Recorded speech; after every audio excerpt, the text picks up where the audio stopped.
Hello everyone, welcome back for some more Let's Play the Great Ace Attorney Chronicles / Adventures. It's whatever you want to say. We're in part 2 of the investigation, so we're going to learn a bit more about what's going on. This is really this feels like the first true, trial, which is crazy because it's like number 4, which means there's only one more after that, at least in the first game, but thankfully we have both games. I can definitely see why in Japan there was a number of people who said the game doesn't feel full. Because if it does end after that next one, it's like, dang, doesn't feel like a full game. Because it's really not. Anyways, we're on Briar Road. It looks as though the police are still here, carrying on with their investigation. Perfect, so let's find Inspector Gregson as quickly as possible. Yes, and let's see if he'll take a break from his chips to look at that silver tip Iris gave us for him. We're gonna bribe you so hard, buddy. We're gonna bribe you so hard. First off, let's examine this.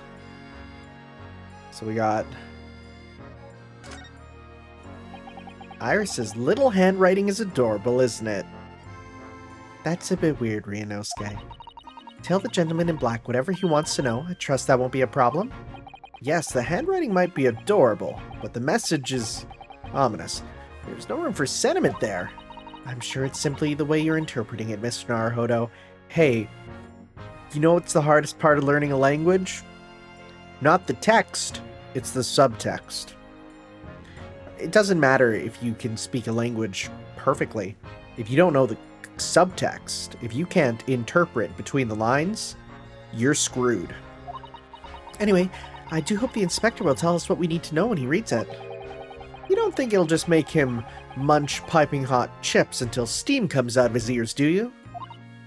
No, what? Well, that wouldn't be an entirely terrible outcome. It'd be like that one time in Harry Potter where Harry Potter had steam coming out of his ears. Do you remember that? Do you remember that scene? Do you remember that scene where the lady inflates in Harry Potter? When the lady gets all big and round and inflates? Do you think that awakened something in people back then? I sure hope not. This is a 5-shilling piece, isn't it? I believe it's called a crown. Yes, and you can train a Scotland Yard detective to do whatever you want with just a single one. Iris must be the most powerful 10-year-old in the world. How much is 5 shillings, by the way? What's it really worth?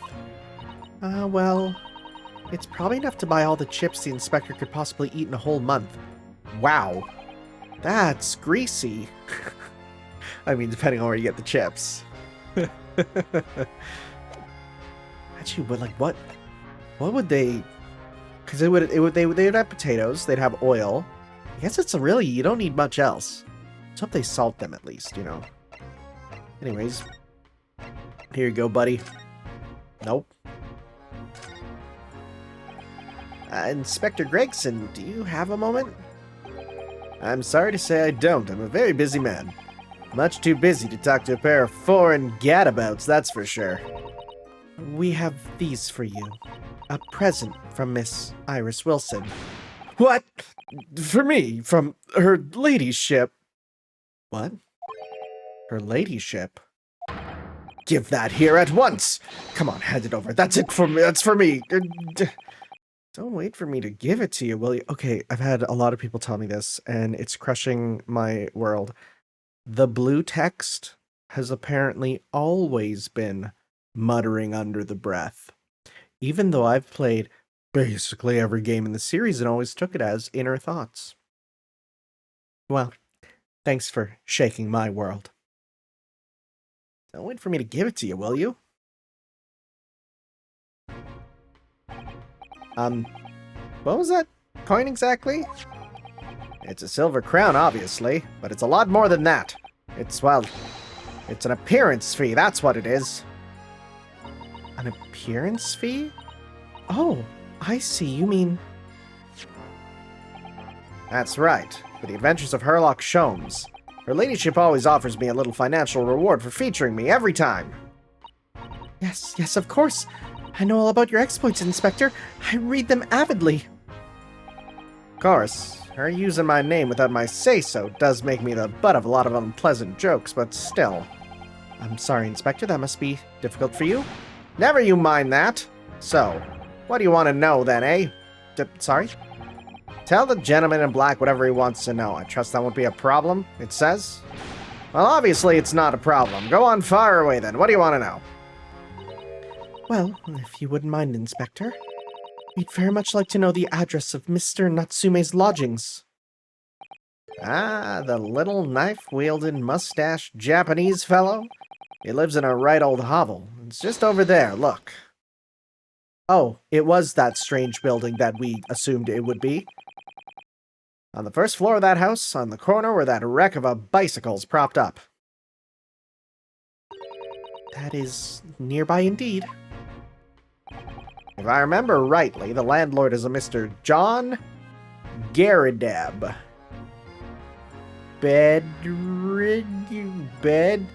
John Garadeb.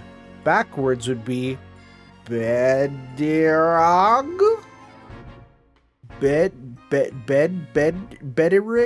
Bedirog? No. Garadeb. I don't know. What's the joke there?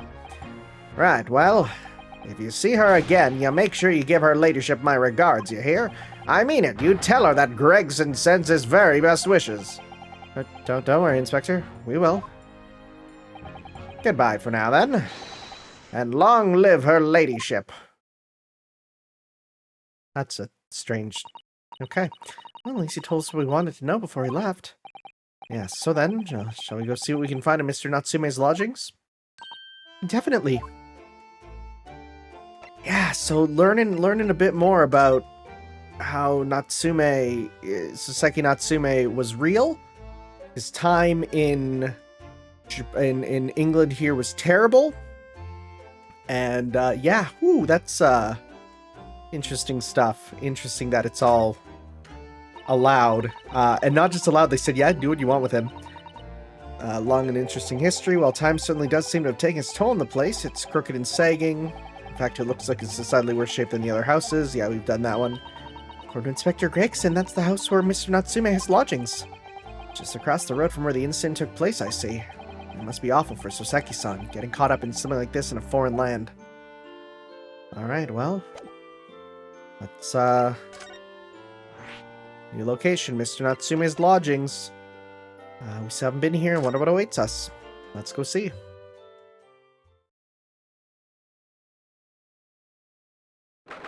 Okay. Okay. Interesting decor. Hello? May I help you? Yes. Would this be the residence of Mr. John Garadeb? Indeed it would be, sir. And who may I say is calling? My name is Rinosuke Naruhodo. Mr. Naruhodo is representing Mr. Soseki Natsume. I believe he takes lodgings here. Oh, We would very much like to ask him some questions about our client. oh. One moment, please. I shall convey the message to Mr. Garadeb. Did you see that, Mr. Sato? That was a real-life English maid. Except not as hot as the ones that I read about. I know. As I understand it, anyone of standing in English society employs a number of household staff. But that was the first time I've ever seen one in the flesh. Oh, this day keeps getting better. It certainly feels like we've really arrived now, doesn't it? You know what they say, you're not in England until you see a maid. It's funny because nowadays, you're not in Japan until you see a maid. We need only meet a butler and the experience will be complete. Well, I'm not sure if I'd go that far, but I understand the sentiment. Thank you for waiting. Mr. Garadeb will see you now. This way. My man's Mac tonight! Oh, frick, that's a picture of him in the corner, I just realized. Yo, my dude's gonna sing to me about Big Macs. What a guy. Alright, let's examine. What's this? That's a full-size cannon! What's it doing here? Oh my, it's real. I thought it might be a replica. Bad old thing? It's a little more than a toy. Sorry? My army was selling it off when I retired, so I decided to give it a new home. Never know when the enemy might attack next. Jolly useful to have a cannon about the house. Really? Isn't it overkill? Also, what you're doing to your tea is absolutely disgusting. Be prepared, I always say. You never know what this twisted world's gonna throw at you next, boy. Do you think there may be trouble brewing, Mr. Garrideb? Always is. Take Joan here. Never fails to have a clean apron in reserve. Drives them over the barrel, you see. They drive very well in the cannon there, Joan tells me, which proves my point, I feel. It's been reduced to a drying rack. No wonder the huge can looks like it's hanging its head in shame. I guess we should have spoke to him first. Yeah, we'll speak to him first and learn his deal before we, oh, okay, well, hello, lad. We'll speak to him first. Good day to you. John Garrideb at your service. Pleased to meet you, sir. This is Ryunosuke Naruhodo. He's a defense lawyer. No, excuse me not getting up. Took a shot to the knee a few years back in the Battle of my wand, don't you know? I used to be a lawyer like you, and then I took an arrow to the knee.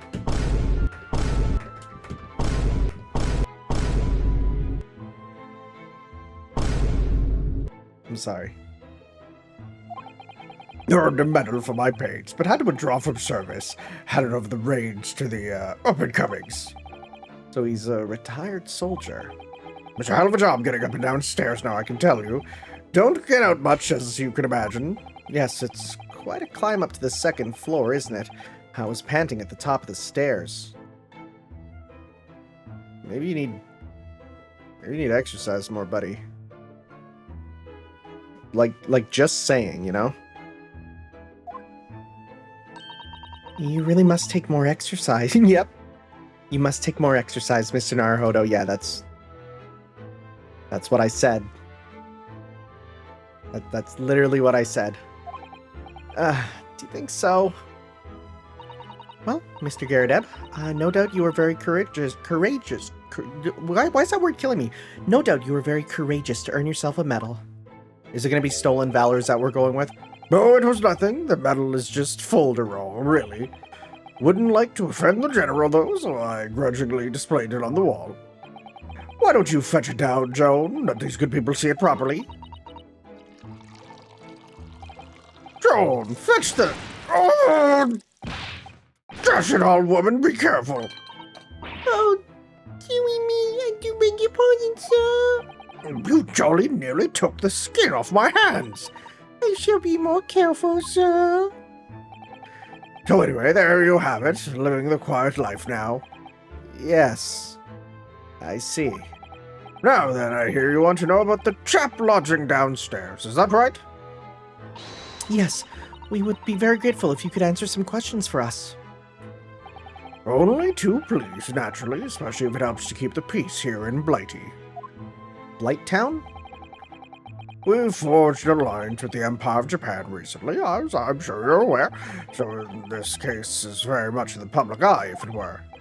Oh, is it? Even had some famous detective poking around, you know, in this old house, would you believe? Yes, Mr. Herlock Sholmes. Could have been. Didn't catch the chap's name. Not really my cup of tea, all that detective business.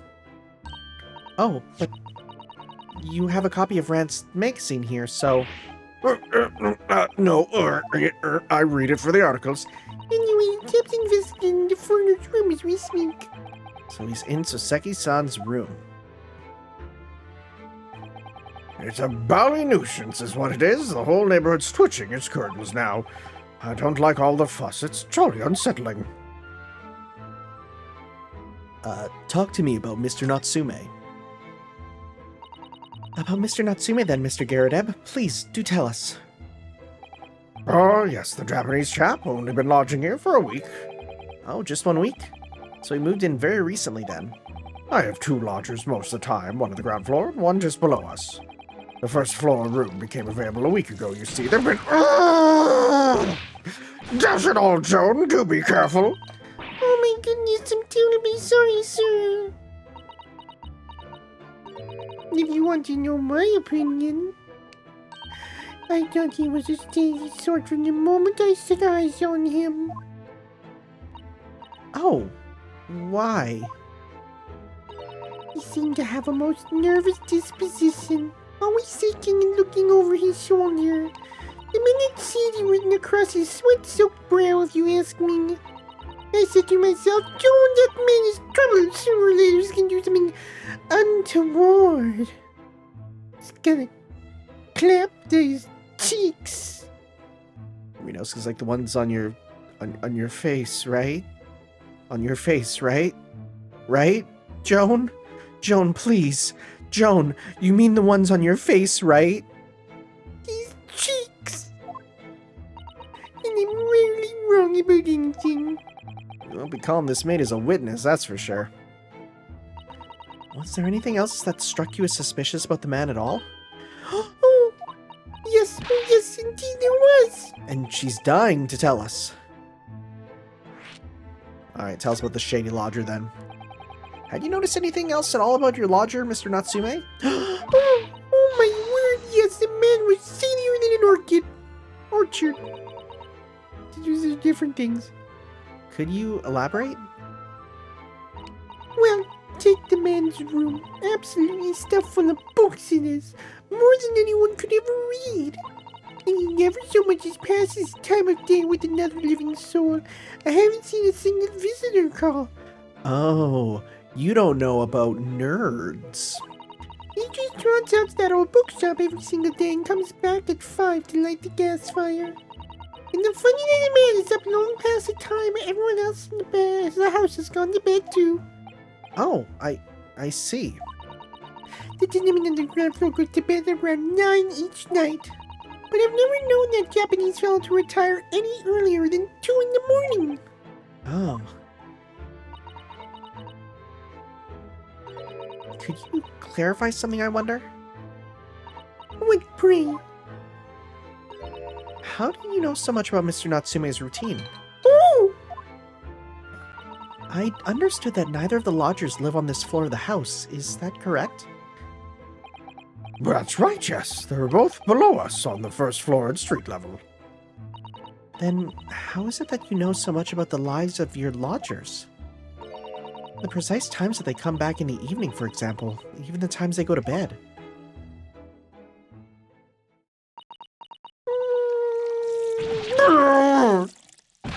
Good grief, Joan! Be more careful, woman! Oh my goodness, sir! I'm sorry, terribly sorry, sir! Something doesn't add up here. Shady landlord's what we're going with. Seems the incident took place at around 5 in the evening. Did you happen to look out the window at the around that time? The window? Yes, we noticed that the window over there looks out over Briar Road. The incident took place on the pavement just on the far side of the street. Was there anyone suspicious loitering nearby? 5 o'clock is dinner time in the Garradeb household, so I'm afraid I don't remember seeing anything. How about you, Joan? No, sir. It would have been dusk outside already at that hour, and with the fog as well. I should think it would have been quite impossible to see the other side of the road. Oh, I see. Did you notice anything else out of the ordinary then? Such as? Anything at all, even if it seems unrelated. Well? Yes, was there something then? Well, it's nothing particularly significant, but around the For the love of God, Joan, watch what you're doing! Oh, dearie me, what have I done? I'm awfully sorry, sir. I don't trust her. Do be more careful, woman! Of course, sir. If I may, Mr. Narrow Hollow. Mr. Narrow Hollow. That's not bad. Oh, yes? I have an exceedingly good memory, and as far as I remember, nothing of any significance took place here at that hour, nothing at all. Oh, really? Mr. Garradeb? When you were talking before, it sounded rather like there might have been something, a little something. Oh, well, as I was saying, it was just a trifling matter, really, nothing more. Joan! Dash it all! What is the matter with you, woman? Begging your pardon, sir. Nothing happened. Well, yes, quite. Nothing happened. We sat down to a quiet, uneventful meal. Joan? That's right, Mr. Garrideb. What is the matter with these two? It sounds like something happened here in this room on the evening of the incident, but what? I wish I knew. Alright, well, let's check around first before we finish asking. What's with this? Look at that enormous screen. It must have been put there deliberately, surely. Yeah, it certainly seems like someone's trying to hide something from view. What could be behind it, I wonder? I'm going to have a very quick look. Just a little peek. Maybe let's not, Miss Sasato. That's snussy. I think the maid is gonna head us off with a cup of tea. Okay, nothing there. We do have, seemingly... Oh. What is that? The answer is something we can't even look at. Okay, well, we won't be able to look at that till a bit. Window? This window looks out over Briar Road, where the young woman was attacked. Oh yes, I can make out the policeman on the far side of the road investigating the crime scene. The glass is rather murky, isn't it? You can't see very clearly. Does this thing open at all, I wonder? I shouldn't underestimate the bitterness of a London winter, sir. Sorry? As soon as you open that window, the tea will freeze in the pot. No Londoner will go opening windows at dusk in the middle of winter, I assure you. Seems very unlikely that these two would have seen anything of the incident then. I just realized what voice I'm doing. Oh, Kermie! Oh, Kermie! Miss Piggy! That's the voice I'm doing. I like started doing it, then I realized, what is this voice? What is this voice? Oh look, what wonderful collection of cakes lined up on that gleaming silver cake stand. Lined up? It's more like someone has half demolished them to me. Afternoon tea is a time of indulgence, you know. It's quite the English way. It is Miss Garrideb's custom to take 2 cakes with his tea. That sounds delightful. Oh. Wait a minute, though. There are at least 10 cakes on this stand. That's 2 times 5, and that's too much. Well, naturally! And you would never do want to waste the leftovers. So whenever Mr. Garrideb does need, I say to myself, Joan, you shall have to tidy up. How magnanimous of you. So I just start stuffing the cakes in my face. And then I sit on the cakes, and have cake farts. I'm so sorry. This whole candle holder looks a little out of place here, wouldn't you say? Yes, you're right. It's clearly supposed to be gold, but it's almost completely black for some reason. What are you talking about? Huh? That old thing? Yes, sir. Just a cheap piece of ironmongery. Gimcrack, really. You're just making up words, my friend. Oh. Used it back when I was studying, don't you know, for my commission. I know it's old, hardly worth hanging on to, really, but, well, still has its uses sometimes. Of course. Does everything in this room have some elaborate story behind it? They're memories, Mr. Naruhodo, memories. We're going to talk about this chaos over here. Look at this crockery on display here. It's rather, unusual, isn't it? Oh my, a genuine London dresser. Isn't it delightful? Although the shelves seem to be broken, and the crockery is... Oh dear, it's in pieces. It really is. The word cracked wouldn't do the chinaware justice. I wonder... Perhaps the cannon was fired at it. Yeah, probably something like that. But let's not delve too deeply here. We're just like, yep, it fired inside. That portrait of Mr. Garrideb is glaring at me, I swear. Oh, I bet you know what? I'm going to look in, if we go to the other room, I'm going to look very carefully at the photos to see if there's a way that they can spy on them, you know? Have you noticed that all the little frames contain photographic prints of Mr. Garrideb as well? Yes, and there seems to be a statue of a lion on the mantelpiece as well. Oh, yes, seemed to come back from the local pawnbroker with that little trinket. Seem to come back? What do you mean? The chap who runs the place is a bally wizard, went in to sell him something and came out with that thing. In point of fact, now I think about it, I'd rather often find myself leaving the place for something I don't need. The lion ornament certainly does seem surplus to requirements. Masato-san doesn't pull her punches, or her throws for that matter. Alright, the big ol' thing. That looks like a Medal of Honor, and it's showcased on a very grand banner. It's like super off-kilter though. Yeah, it's displayed with some pride, I would say, although it bothers me it's not straight. What? That whole thing? Sorry? Oh, I should be glad to see the back of it, but the general would turn in his grave if I disposed of it. The wall's the best place for it, keeps the bally thing out of my way. So it's just been polished to a shine by accident, I suppose? There appears to be an inscription on the medal itself, look.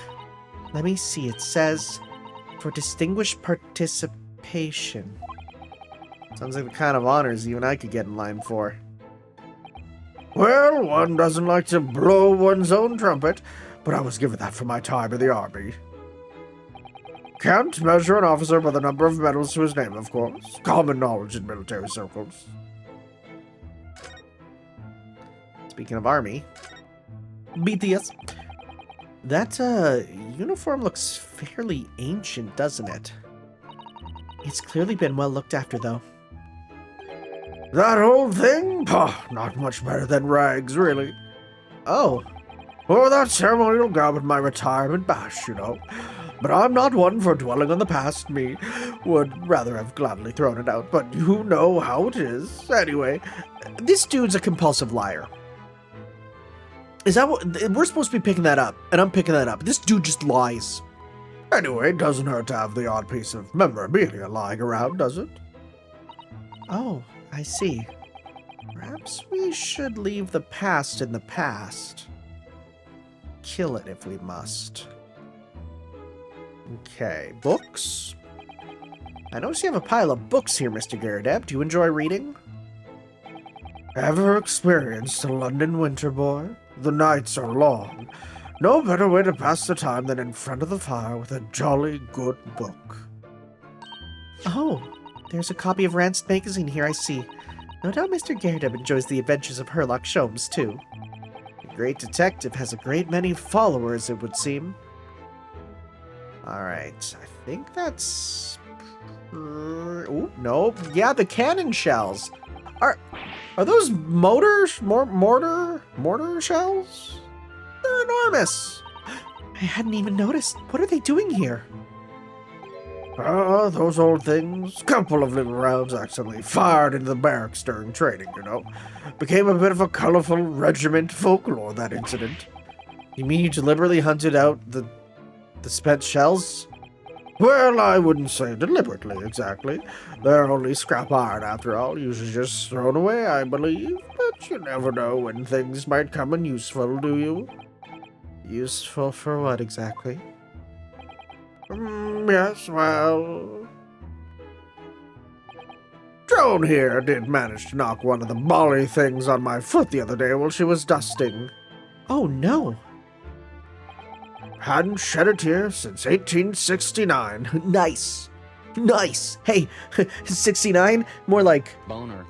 Boner. Hell yeah. Boner. Hell yeah. Boner.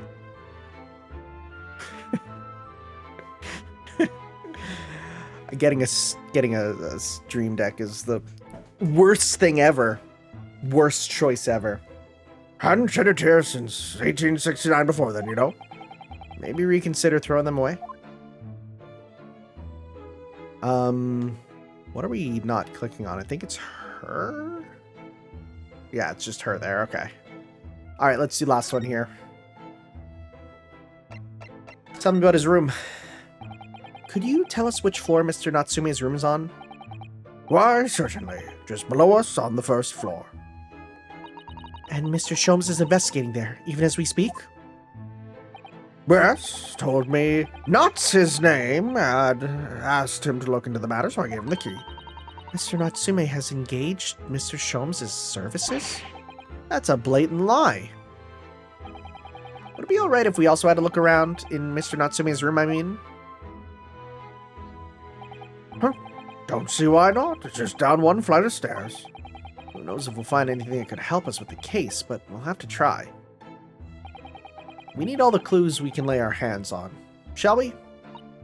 Yes, and while we're there, we can speak with Mr. Sholmes again. Perhaps he'll be able to tell us more. You're just excited to speak to him. Okay, well, let's go. Move. There you go. Even though they're worse for wear, their rooms are splendidly colorful. Wait, occupied by the landlord, Mr. Garadeb, and his wife? Is Joan his wife? I thought it was his maid. Okay. Small dark room rented by a visiting scholar from the Empire of Japan by the name of Saseki Natsume. Alright, let's see here.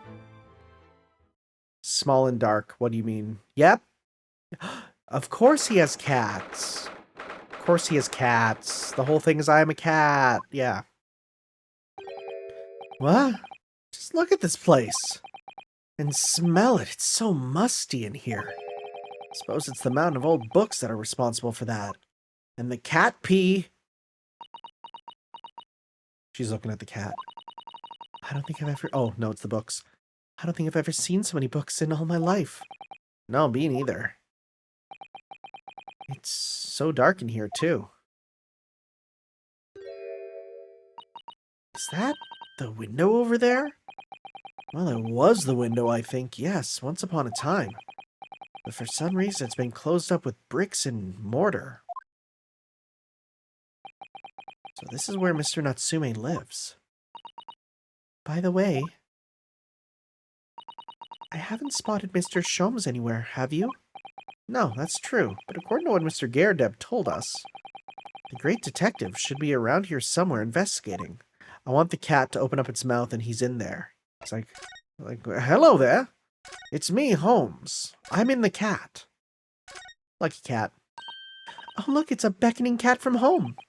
It's a bit big and bulky, isn't it? Surely Mr. Natsume didn't bring that Maneki Neko all the way from Japan with him. I hardly think you're in a position to comment, Mr. Naruhodo. Are you forgetting the enormous Daruma doll that you brought in your luggage? What? Why? Well, it can be dangerous traveling abroad. I wanted a lucky charm. Oh, fair. Well, I imagine Mr. Natsume wanted the same, and this cat is sure to beckon good luck to him. It's not doing a very good job so far, is it? You mustn't say such things. I didn't say a word. Even though apparently the blue text means I do. Why are my eyes such a giveaway? Okay, no. I feel like... No. The blue text is very clearly their thoughts. But just Ryunosuke has a very easy to read face. I feel like that's what it is. Alright, books. Look at all those books stacked up there. They almost reach a ceiling. They're all works of English literature, and they all smell so musty. With this volume of books to hand, you'd never be short of reading material, would you? No, what a dreamy idea. A bad dream, maybe. For me, at least. Mind you, I don't imagine the book that's at the bottom of the pile now will ever be read again. So reading it is an experience that comes but once in a lifetime, just as the tea ceremony teaches us. I certainly didn't expect the conversation to turn down the path of tea ceremony philosophy. That is true. When I went through the tea ceremony, it was like very much like a, whoa, it's a one-time thing. Magical sort of thing. Okay. Well, let's go to the desk. That desk seems to be wedged into a crevasse between the mountains of books on either side. I suppose Mr. Natsume would sit there and read while stroking his cat. But surrounded on all sides by these towering old tomes, surely he dreamt of books every night as well. Yes, he must have done, mustn't he?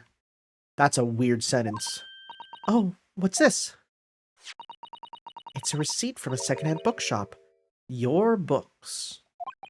Oh, yes, Mr. Natsume's name is on it, look. And the date of purchase. 2 days ago at 4:45 p.m. That's the day of the incident. That's just a short while before he was embroiled in the terrible attack. He must have been on his way back from buying some old books. Ooh, that's pretty... I wonder if we're going to go to the bookstore. Oh, hi! How's it going, buddy? You're cute. You're a cute little guy. You're a cute little kitty cat. There you go. Goodbye. Oh my, what an adorable little cat. Perhaps he's looking after all the books while his master's away. I don't know about that. He disappeared into that pile of books as quick as a flash. It was a tricolor Mike, wasn't it? Do they have that sort of cat here in Great Britain? Perhaps Mr. Natsume brought the little creature with him from Japan. That's made me feel homesick now. Already? We've only been in the country for 2 days. So he's just gone. Bye. How was that? Nothing down there. Could you even call this a window? I think so. It was a window at one time, after all. Although all that remains now is a frame around some bricks now. So really, it's just a wall then, isn't it? Why would anyone deliberately brick it up like that? I'm afraid I have no idea. Perhaps Mr. Natsume painted the brick design on it in a fit of whimsy. That's alarmingly feasible. Anyway, whatever the reason, the lack of ventilation here makes the place very oppressive. It does. I imagine being cooped up in a room like this would be extremely trying. We're not going to talk about the sack? Actually, is that it? Oh, wait. Wait. Look at all these balls of paper on the floor. There are notes scrawled all over them. In English. Looks like the waste paper basket is so full they've just fallen out. I think Mr. Natsume must have been deeply immersed in his research, don't you? Or deeply averse to tidying up his mess. I wouldn't like to speculate which is closer to the truth.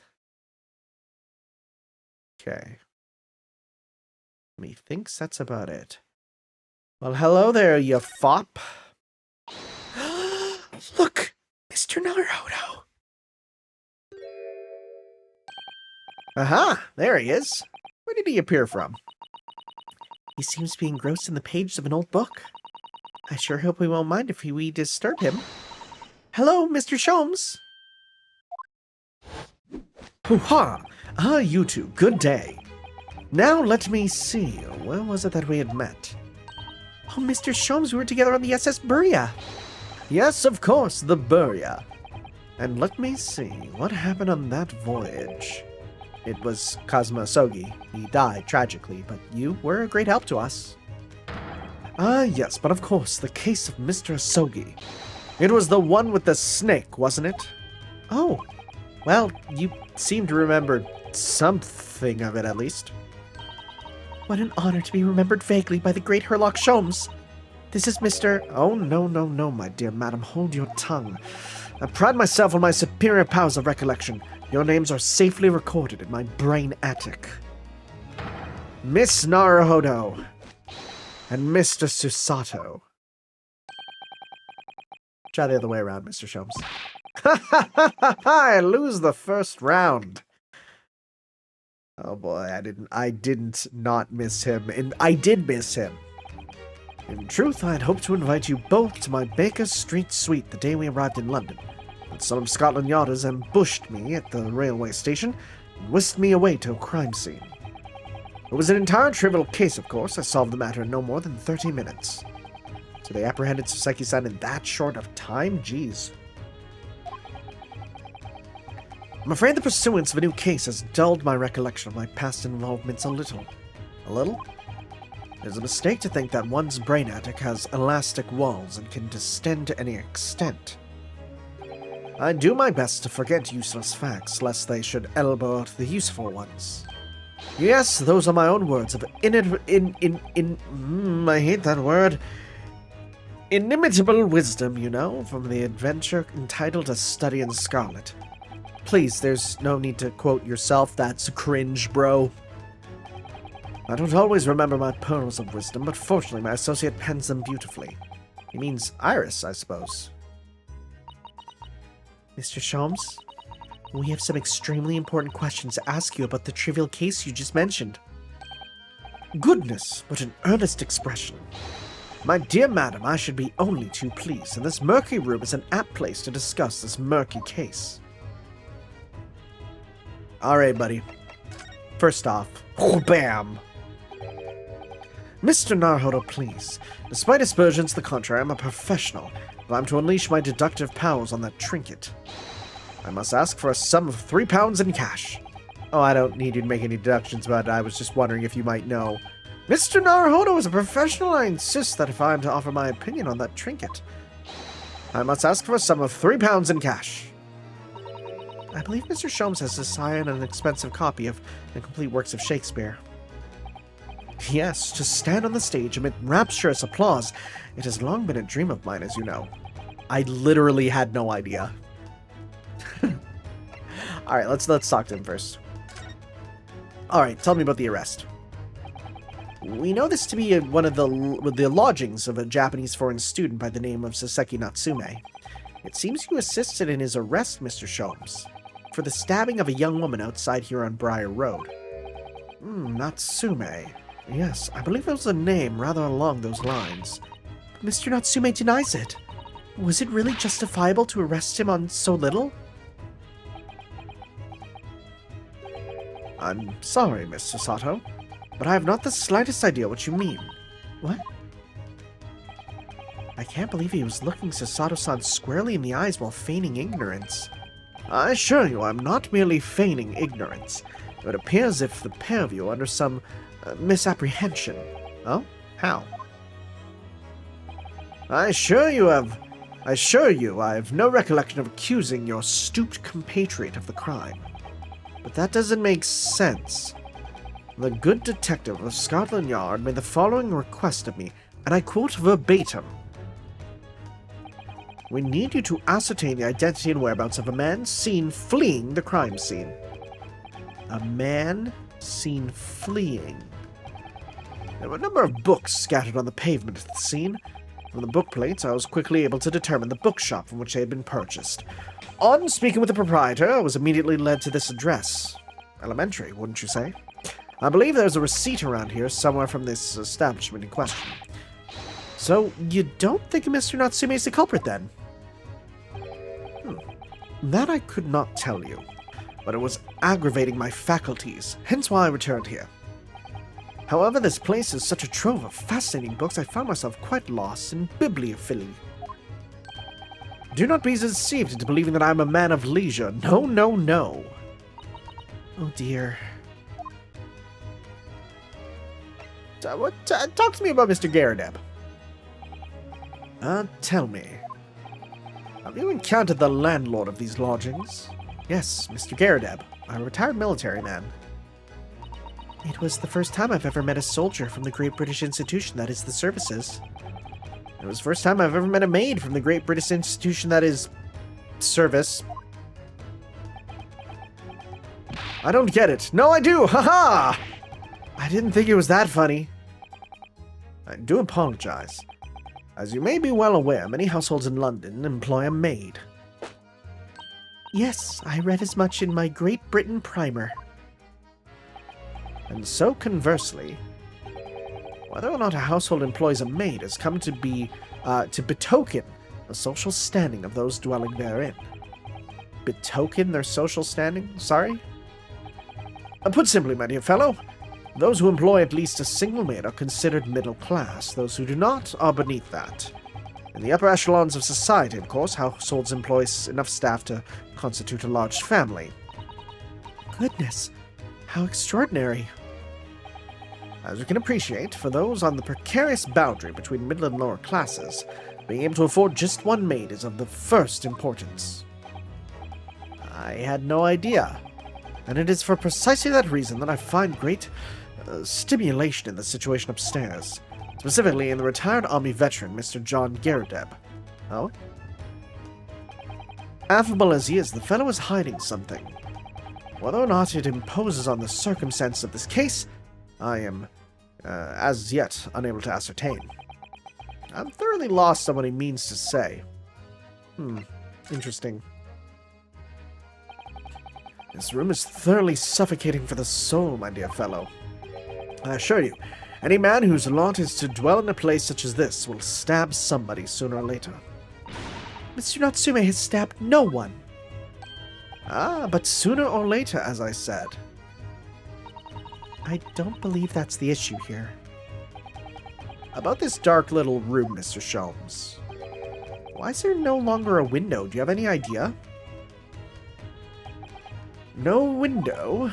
Well, I mean, I can clearly see that there is a window of sorts. But it's been completely blocked with bricks.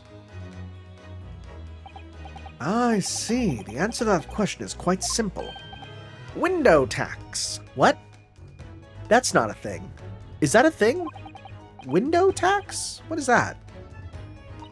Surely not a tax on windows. Precisely. To be fair, the frickin' Britain has their cable tax or whatever. Gotta pay for the television. It's the TV fee thing is the weirdest thing. Oh my goodness. Until relatively recently, a tax was levied on households in the country by the number of their windows. Those of lesser means, having inherited a sizable and costly family home perhaps, rapidly closed windows up. Why? Well, the rich opened windows here, there, and everywhere, in an effort to curry favor with those in power by furnishing them with large sums of tax money. How awful and unjust, forcing people to live in rooms devoid of light. Indeed, disease was rife as a result. So some 40 years ago or thereabouts, the window tax was abolished. But its legacy remains, as you can see, in squalid lodgings, such as these, for example. I suppose Mr. Natsume's stipend for living here in London isn't very generous, perhaps.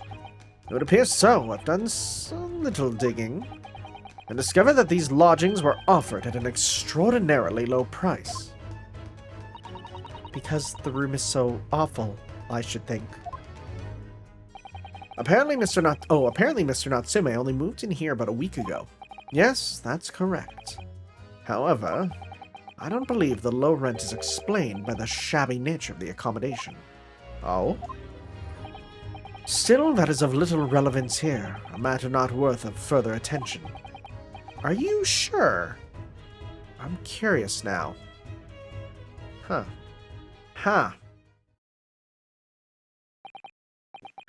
Well, I believe I've told you all I can now.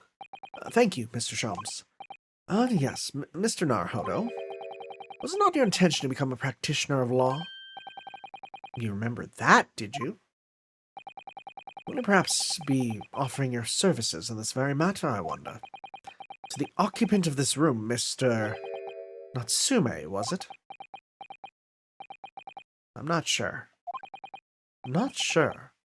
Well, on what grounds? Well, I actually defended someone in court here only yesterday. Really? Well, then I congratulate you, I congratulate you, sir, on an ambition realized, and so promptly, too. The thing is, it's really made me question things. Am I right to believe in my clients? To trust in their innocence? Yes, trust. Mr. Sholmes, Mr. Natsume didn't do it, did he? Ha ha ha ha ha! My dear fellow, I haven't the first idea. Oh, but I thought that's why you were here. Didn't you come back to investigate? Ah, yes. That was indeed my initial intention. But there are simply too many fascinating books here. Hoo-ha! I couldn't possibly ignore them. Oh, I see.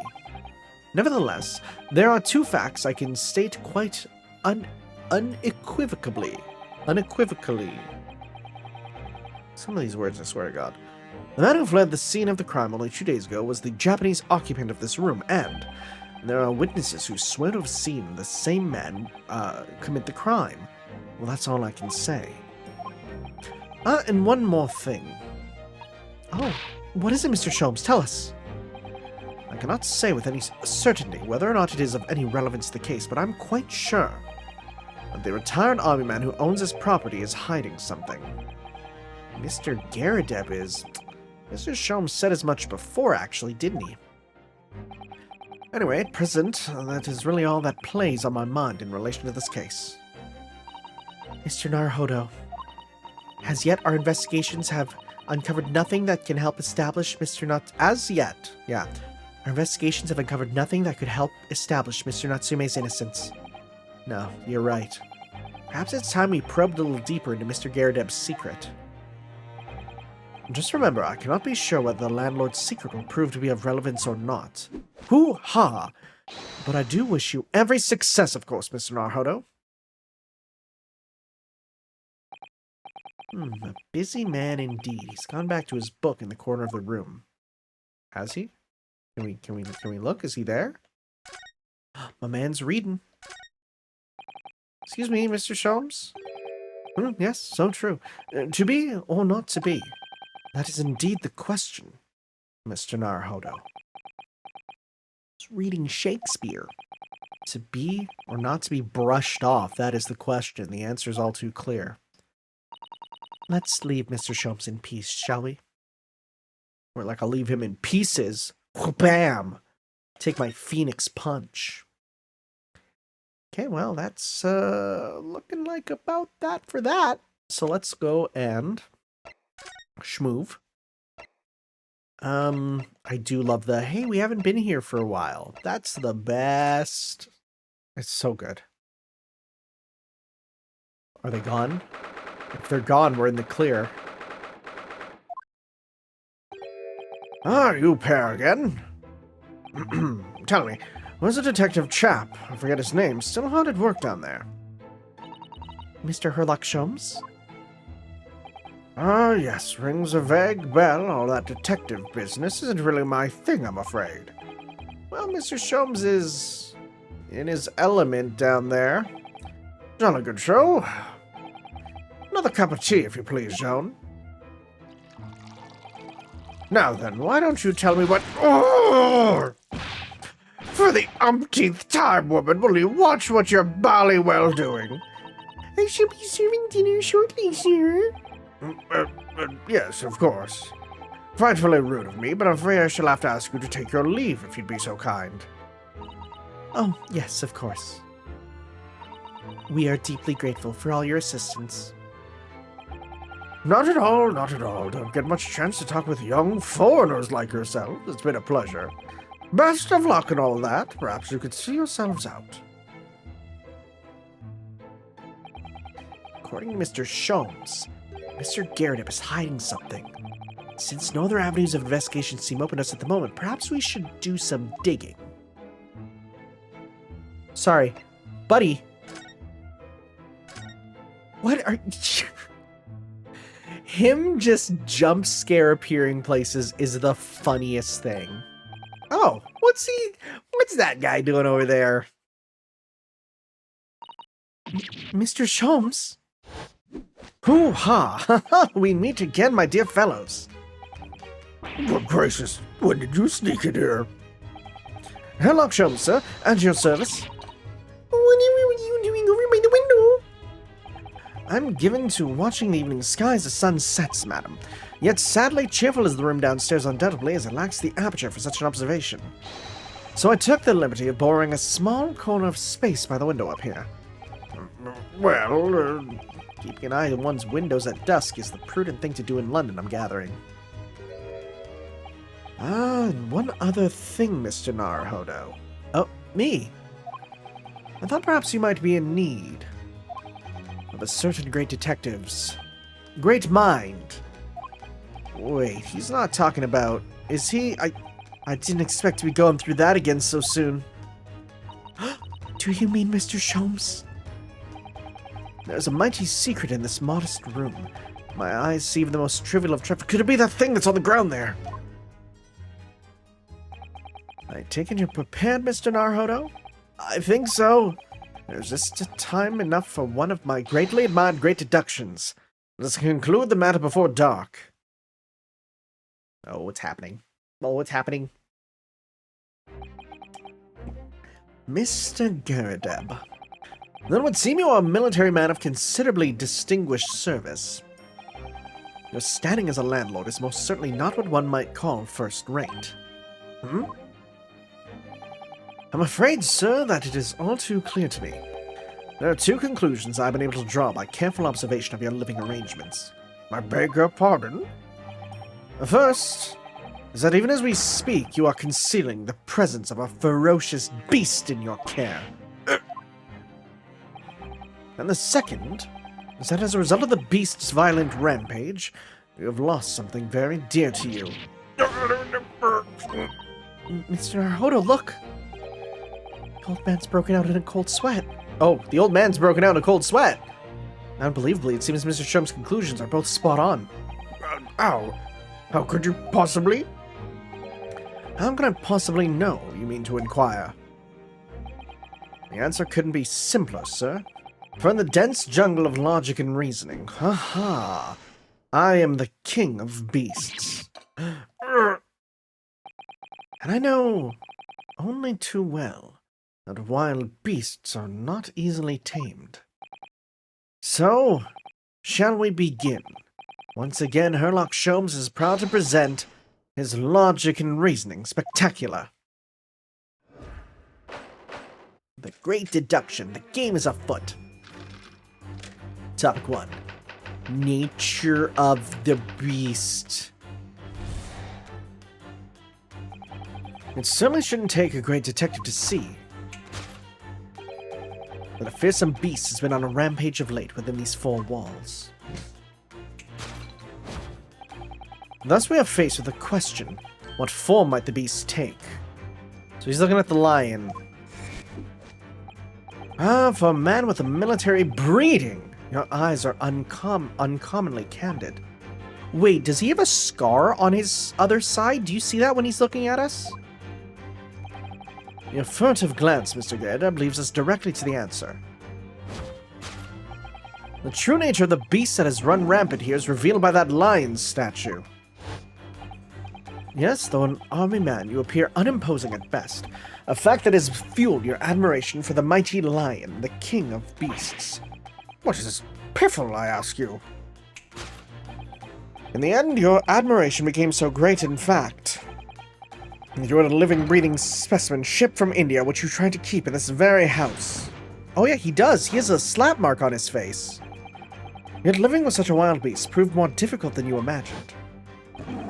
The chilling traces of a wild rampage are still very much in evidence. Well? Yet as we look around, the beast in question fails to present itself.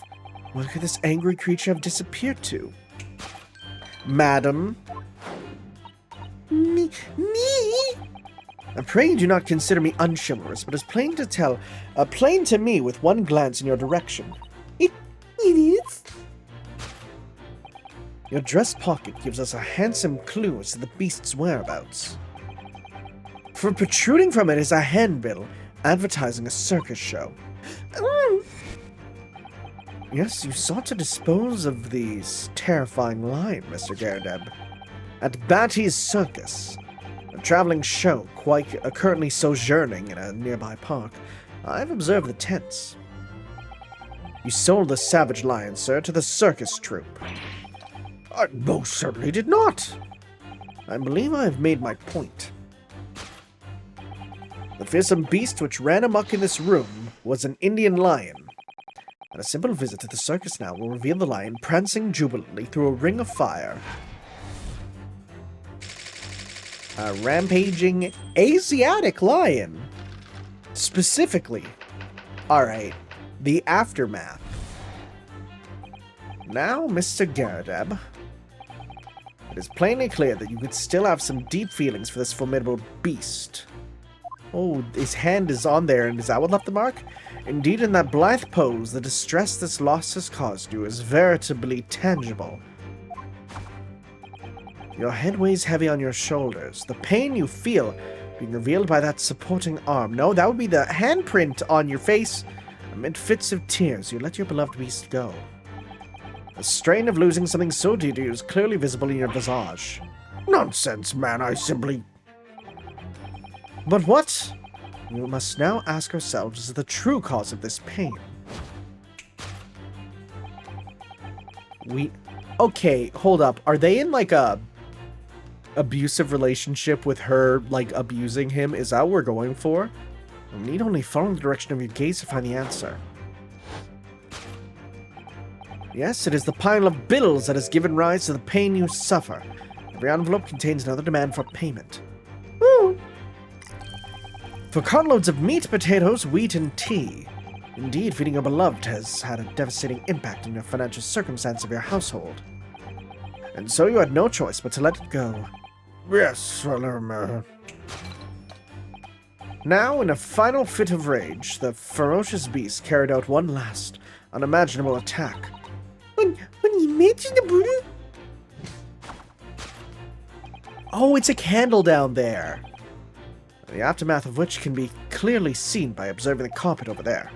A very expensive woolen carpet, if I'm not mistaken. Oh, dearie me. What could have been the cause of such a destructive outburst?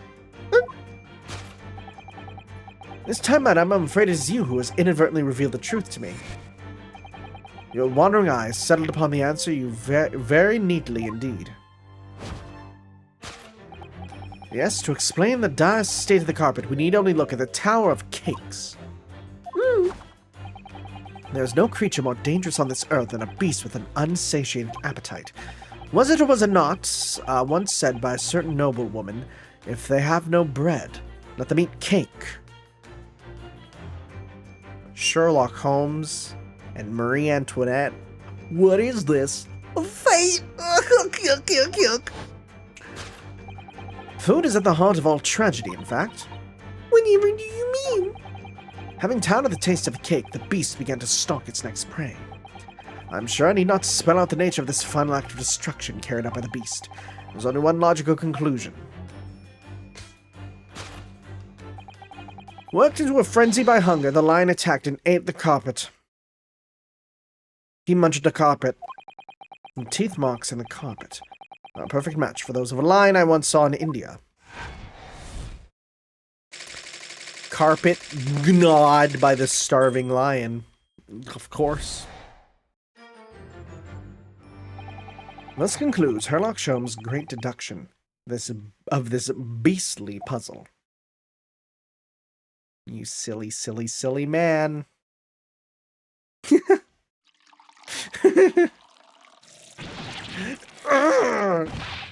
What is the matter with you, Joan? You're pouring scalding hot tea all over me. Oh, I'm sorry, Mr. Narrative. I'm afraid I didn't notice. My deductions can be startlingly sharp. It stands to reason that your cup runneth over. Shut up. Shut up! Indeed, my revelations can make people spill tears at times, too. Woo! Mr. Sholmes, sorry to butt in again, but can I make an observation? Why, certainly, Mr. Naruhodo. What is it again? Well, your deductions just now. Do you really think a lion could fit inside a room of this size? Indeed, it is the only explanation for the facts. The terrifying truth all too often lies beyond the realms of common sense. But wouldn't it be an idea to consider what lies inside the realm of common sense as well? But if an uncaged lion had run amok in this very room, surely Mr. Garrett and his maid would have been hurt, or worse. Ah, that's where you are stuck. No doubt the former military man held his own against the beast using that large cannon. Now we got, Napoleon? He's really his fate. He said that they sold the lions at the circus. And what about the food? Meat and potatoes are one thing. But I don't believe I have ever heard of a lion that drinks tea. Ah, my dear Miss Sasato, it occurs to me with some regularity that irrespective of race and breeding, whenever anyone lands shut up, you're not doing this. Whenever anyone lands on Great British soil, they are infused with a highly appropriate taste for afternoon tea. course. Oh! What a glorious notion! Well then, Mr. Naruhodo, it's your turn to shine again. I had a feeling that was coming. A slight massage, that's all Mr. Sholmes' deductions need. You can do it! Excellent. I've been wanting a happy ending for a while now. What? I've been waiting for my trusty partner deduction to step forward, Mr. Naruhodo. We don't even know yet whether this is going to help with Mr. Natsume's case. Still, uncovering the truth is always worthwhile, whatever the motivation. At least, that's what I want to believe. Let us start again. From the beginning of Herlock Sholmes' Logic and Reasoning Spectacular. I almost wish these didn't go as long. This is actually something that I think is a cool concept, but they really go on for so long. It certainly shouldn't take a great detective to see. An fearsome beast had been on the rampage of late within these four walls. As we are faced with the question where the beast Sorry. But man of military breeding, your eyes are uncommonly candid. Your furtive glance, Mr. Garrett, leads us directly to the answer. The true nature of the beast has run ears, reveal eye, and statue. No. I really didn't see the lion thing coming. No, but if you observe Mr. Garrett's reaction, it rather seems as though some beast did run amok here in this room. Yeah, something with a very fierce nature. But it couldn't have been a lion transported from India. So what was it then? We must follow Mr. Garredeb's gaze. That will lead us to the true answer.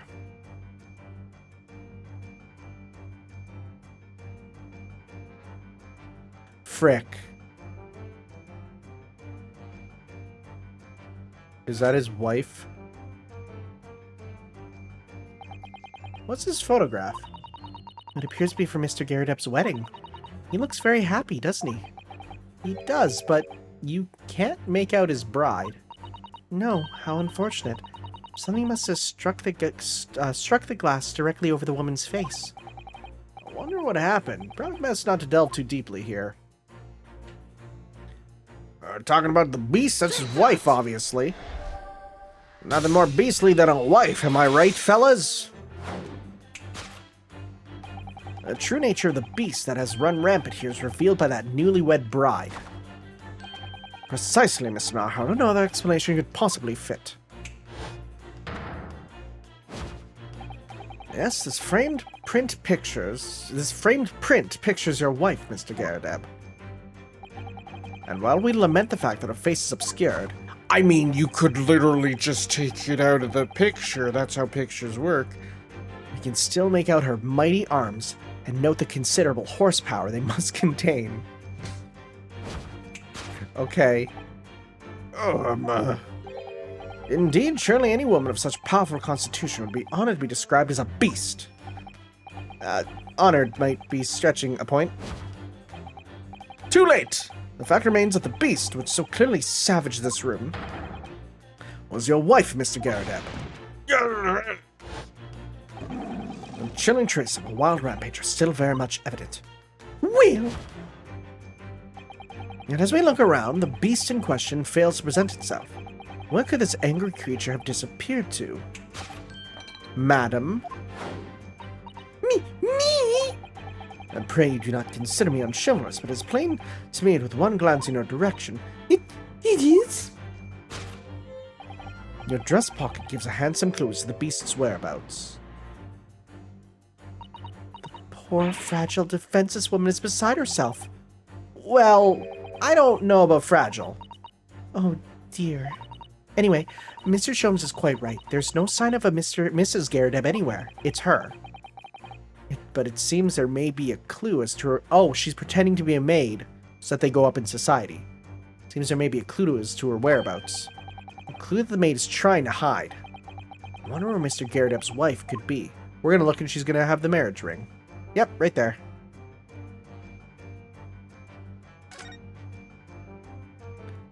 That is gaudy. It's horrible. She's wearing a very large ring, look. Oh yes, a sunflower design, sure. With some rather nice embellishments. And it's on the ring finger of her left hand, which means it's surely a wedding ring. Looks like it's on... Oh, it's the sun and he's the moon. Okay. Looks like it's on there for life, too. I can't imagine that would slide off a finger that size. That's... Honestly, I've seen a couple people who have that where it's like, yep, I'm married and my wedding ring is on me forever now. It's never coming off. It's literally, like, on me. And I'm like, that's terrifying. I don't like that. Can't imagine it would slide off a finger that size. That's something to think, Mr. Naruhodo, not say. Do you know Mr. Gyarados' wife in the photograph had a ring very much like this one? Oh, it was a large sunflower design as well. Really? You have a great memory for these things. A large sunflower wedding ring. What a coincidence! It's quite a coincidence that they have the same ring, isn't it? It's not. Take that! I do like hiding elements slightly off camera.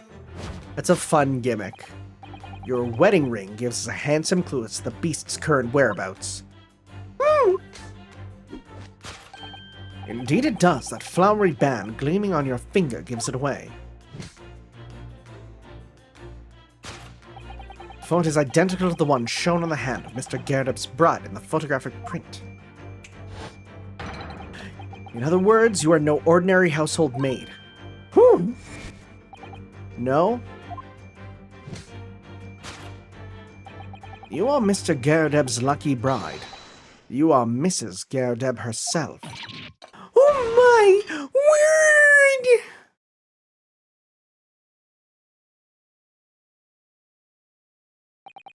Well, jolly fine detecting, sir. As you right, I want to be like, this is my wife? As you rightly surmise, this is my wife, Joan. Rather let herself go, you might say, but she was a bally corcoran. It would appear that you don't live in the most comfortable of circumstances. After all, you're a retired army man, and yet you're in the business of renting out rooms. I would assume, therefore, you have insufficient means to employ a maid. Would that be correct? It's not right, I tell you. I was second lieutenant of the 3rd Regiment. A man has his pride, don't you know? By golly, it's a sorry thing when a chap can't even afford to have a single maid in his employ. Yes, here in London, one is rather judged. A household cannot be considered worthy of society if it employs no staff at all. Though in my considered opinion, such concerns about appearance are a folly. You mean Mr. Gyarados has his wife work as his maid? Precisely. Am I right, Mr. Gyarados? Only in company, obviously. But listen here, this must remain a secret. Tip-top secret, please. Well, that's case 1. Crossed out. The raging wife of Mr. Gyarados. Wah, wah. Women, am I right? Spouses, am I right? I hate my wife. Now, Mr. Gyarados, it is plainly clear that you still have deep feelings for this formidable beast. Indeed, in that blithe pose, the distress this loss has caused you is veritably tangible. Your head weighs heavy on your shoulders. The pain you feel being revealed by the supporting arm. That is not true. Mr. Sholmes is quite something. He's still calling Mr. Gyarados' wife a beast. Yes, as a woman, that feels rather uncomfortable. Mrs. Gyarados is standing beside her husband as we speak. In other words, he hasn't lost his beloved at all, has he? Oh, how true.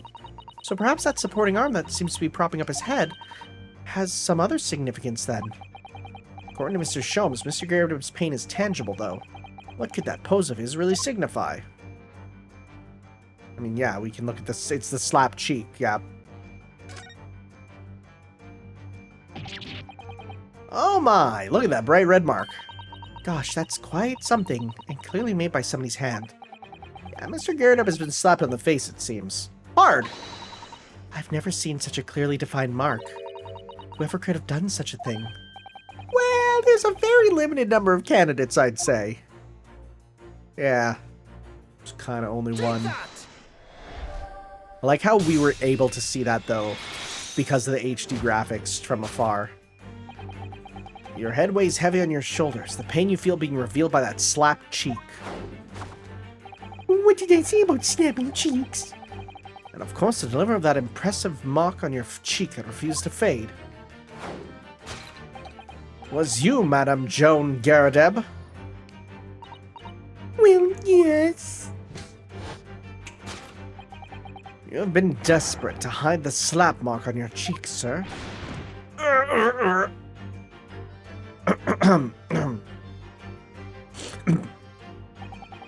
How the blazes did you work that out, man? Nothing escapes the notice of one trained in the art of observation, my dear fellow. That's why you haven't looked directly at us even once.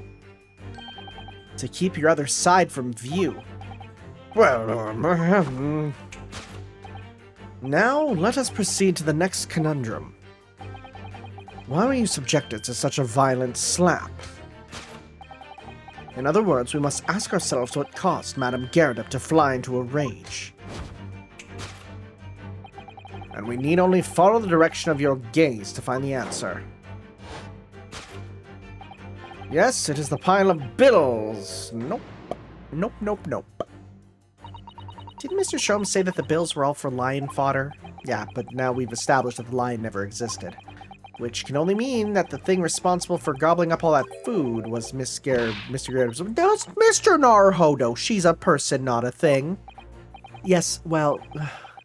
She's also a person who gave her husband a mighty slap around the face. One so hard left a perfect hand mark, in fact.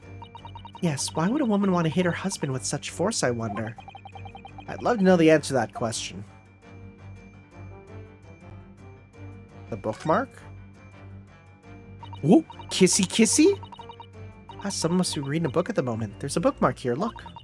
Mr. Garadeb is clearly an avid reader. Wait a minute. I don't think this is a bookmark. Oh no, so it isn't. It's a note written in a woman's hand. Oh, James, I love you. Yours, Mary. And look next to the signature here. Lip marks made with lipstick. Oh, what a passionate and romantic gesture. Don't get any ideas, Sasato-san. Oh dear, I'm sorry. This bookmark is actually a love note then. Dang. Broken plate. Can we look at it? Oh dear, this plate has been smashed to pieces. And nobody seems inclined to tidy up the mess. Perhaps it's some sort of high art. Really, Mr. Naruhodo? Well, anyone who has a cannon on display in their living room is clearly a little eccentric. Yes, let's call it eccentricity. And the bills. Just click on it. Looking at all these bills, it certainly amounts to a great deal of food.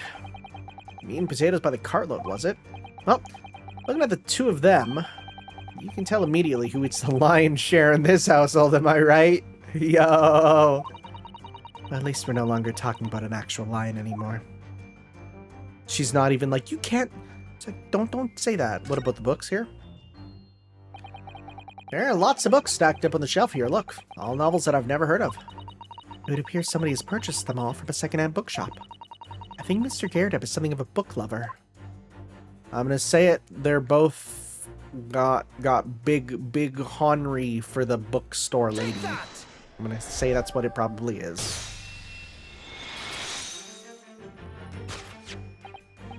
Yes, it's this love note that has given rise to the pain you suffer. Oh, James, I love you. Yours, Mary. Passionate indeed. So again, if we get the names here. Joan Garadeb. Joan and John. Must have been updated there. Perhaps the sender of this note, a certain Miss Mary, is the fly in the ointment here? Oh! But I don't know the Bolly woman. You don't know her? The note wasn't written to me. It was just in the book. I don't know how it got there. It was just in there, you say? That's right. That's what I've been... Oh! Unlikely story. Now listen here, Joan, old thing. I explained at the time. I bought the book at a second-hand place, and that note must have already been in there. There's no way that he would have gone by John, right? Maybe, I don't know. So the previous owner of the book was using the note as a bookmark, you mean? That's right, that's what I must... Unlikely story. For heaven's sake, woman, look at the name. It's written to James. I was gonna say James versus John. My name, in case you've forgotten, is John! Unlikely story. Are you questioning my name now? And there we have it. Arouse the suspicions of the female heart and you unleash a beast with the most ferocious bite. Now, in a final fit of rage, the ferocious beast carried out one last, unimaginable attack. Unimaginable? The aftermath, which can be seen clearly by observing the carpet over there. A very expensive woolen carpet, if I'm not mistaken. Oh, dearie me. What could have caused such a destructive outburst? It's time, madam. I'm afraid it is you who has inadvertently revealed the truth to me. Your wandering eyes settled upon the answer very neatly, and he's gonna say the wrong thing, and we want the candle. Yes, to explain the dire state of the carpet, you'll look at the Tower of Cakes. Nope. But surely Mr. Garrideb didn't eat the carpet. Mrs. Garrideb, no, of course not. But there doesn't seem to be any doubt. The state of this disarray in this room is the result of her wild temper. No, that's true. So this is the last part of Mr. Chom's deduction that we need to fix. We only need to follow Mrs. Garrideb's gaze, and that will tell us the real answer. Alright, let's see what we can see. Yes. So I can choose the carpet down there. Why do they have the circus stuff? It's an advertising handbill for the circus. Batty's Circus. It's in a nearby park. Isn't this the same one we saw earlier? The one that was folded up in Mrs. Garrideb's pocket? Perhaps they're very great circus lovers. Couldn't be that hungry lion is somehow involved again here, could it? Oh dear, I do hope not. Cutlery. The answer is the cutlery. So many cakes. Is that all you can think about? Well, look at them, Mr. Naruhodo. There's a mountain of them and they look so delicious. It's more of a tower than a mountain, I'd say. It's a mountain, and it's my hope that one day, in our very homeland, I will be able to perform the tea ceremony at the foot of such a mountain. It's definitely a tower. Is that the stepladder? Is that the stepladder thing for this one? Tower versus is mountain? Carpenter's been ripped to shreds. Yes, and according to Mr. Sholmes' deduction, the tears match those made by an Indian lion's teeth exactly. Oh, look here. What is it? If you look closely at the edge, you can see scorch marks. Oh yes, so you can. In that case, perhaps the carpet wasn't eaten in the normal sense at all. Let's rethink this with that in mind. Okay, so that's not what we want, even though the candle is there. Right? It's the candlestick. This looks like a very old candlestick, doesn't it? The base looks too small. Surely it's very unstable. Looks to me like even the slightest knock would make it topple over. Oh dear, that would be dangerous. Wait, take a closer look at this. There's one candle missing. Yes, I didn't notice that before. Why is that, I wonder? Why is one candle out of 3 missing from its holder? Okay, are we doing the candlestick? Take that! We are, okay. Couldn't tell if we wanted that or the carpet.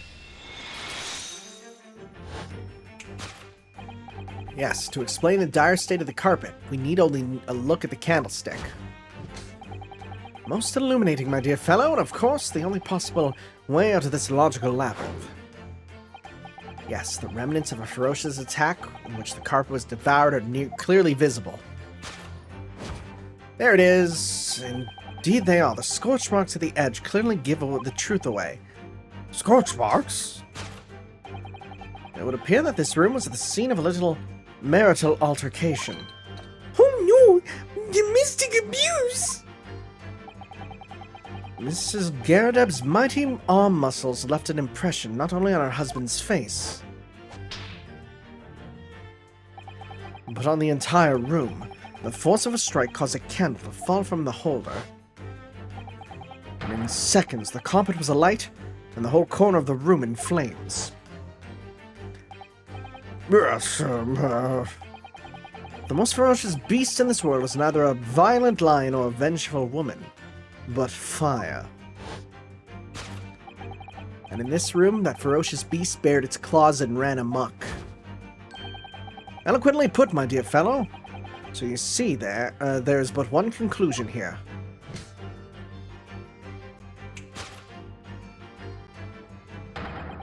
After the sparks of marital discourse flew, this room was the scene of a fire.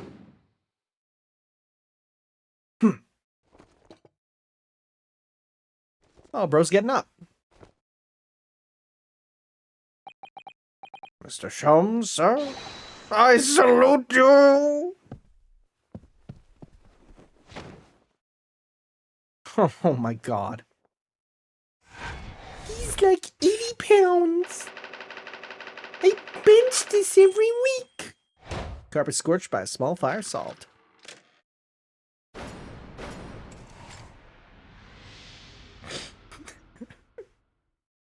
Just like imagine that, but it's like just like penis bros. There's that dashed long winter nights, you know. Nothing to do but read in front of the fire. Luckily, there's a jolly good second-hand bookshop just around the corner. Buy all my old novels there. And in the pages of one particular novel, you discovered some rather illicit material. For which your wife admonished you harshly, it seems. Don't know about admonished. Demolished might be closer to the mark. And beast is most certainly not... Here we go again. And the carpet, was that destroyed by the fire when a candle fell on the floor? Afraid to say it was. Happened in the blink of an eye, you know. The whole place filled with smoke. Couldn't see a bally thing. I was caught between the old stick's rage and the raging flames. You paint a torn picture, sir. One that would have been most entertaining. That's sympathy for you. Didn't take long for the fire to spread, of course. The bally furniture started going up as well. We've had to hide the mess behind that screen for the time being. Over there, Mr. Garredeb? Well, you have nothing more to hide now, if you'll allow me.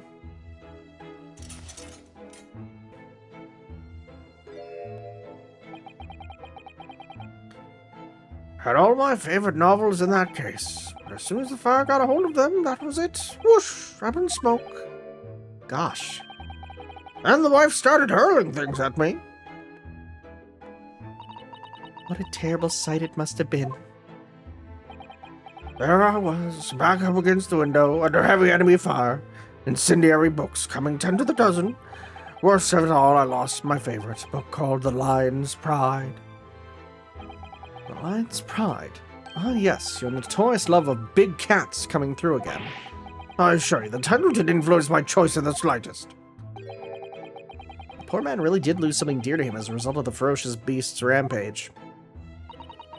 Mr. Sholmes' deductions turned out to be correct once again. It will only be described as a great British wonder. I tell you, there was total carnage, flames everywhere, and the old stick in full fettle. Out of interest, what time of day was that? Not sure I can remember. It was 2 days ago now. Let's see, around 5 o'clock, I think. So at exactly the same time as a terrifying incident was unfolding outside your window on the street below. Even more terrifying on the inside, I can assure you.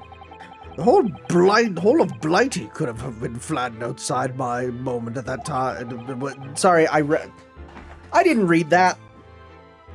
I didn't even read that one there. The whole of Blighty could have been flattened outside my window at that moment, and I wouldn't have noticed a dash thing. Oh, really?